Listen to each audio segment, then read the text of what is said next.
તો રાહુલ ગાંધીના ગુજરાત પ્રવાસ મુદ્દે જ્ઞાનીબેન ઠાકોરે નિવેદન આપ્યું અને કહ્યું કે આજે 2 બેઠકોનું આયોજન કરવામાં આવ્યું હતું। વરિષ્ઠ નેતાને એક જિલ્લાની જવાબદારી સોંપાઈ છે। સભ્યોની કમિટીમાં મહિલાઓનો સમાવેશ કરાશે। કોંગ્રેસની સરકાર આવે તો સારા કામ કરનારને તક મળવી જોઈએ।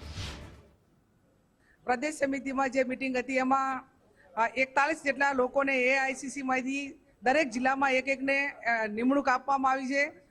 જે તે સ્ટેજના એ પોતે પ્રદેશ પ્રમુખ રહેલા હોય, કેન્દ્રના મંત્રી રહેલા હોય, મેમ્બર ઓફ પાર્લામેન્ટ હોય કે જે તે રાજ્યની અંદર એક વરિષ્ઠ નેતા તરીકે જેણે જવાબદારી નિભાવી છે એને માત્ર એક જિલ્લાની જવાબદારી સોંપવામાં આવેલી છે।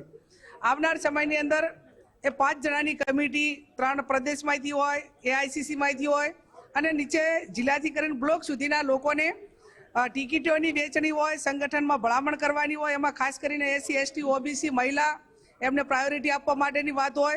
એટલે આ પ્રકારનો એક જમીન સાથે જોડવા માટેની વાત એ રાહુલજીએ તમામ નેતાઓને કરી છે। તો ઠાકરસિંહ રબારી મુદ્દે પણ જ્ઞાનીબેન ઠાકોરે નિવેદન આપતા કહ્યું કે કાવતરાની આશંકા જણાઈ રહી છે। તપાસ થાય ત્યારે હકીકત સામે આવશે। ન્યાય અપાવવાના પ્રયાસ કરીશું તેવું જ્ઞાનીબેને જણાવ્યું।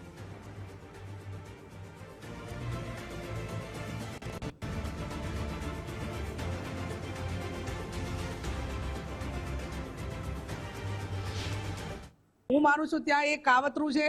ભૂતકાળની અંદર પણ કાવતરું હતું ને પાછા સુધી ખોટા કેસો કરવા માટેની વાત સમગ્ર મીડિયાને ખબર છે અને આમાં પણ જે જ્યુડિશિયલની અત્યારે તપાસ ચાલુ છે અને જ્યારે સાચી તપાસ થશે ત્યારે તમને પોતાને જ ખબર પડશે। એનો જવાબ મારે અત્યારે આપવાનો રહેતો નથી, પણ કાયદો કાયદાનું કામ કરશે અને અમે ન્યાયતંત્ર પાસે જઈ અને રાજસ્થાન સરકાર પાસે જઈને પણ એને ન્યાય અપાવવા માટેના પ્રયત્નો કરશું।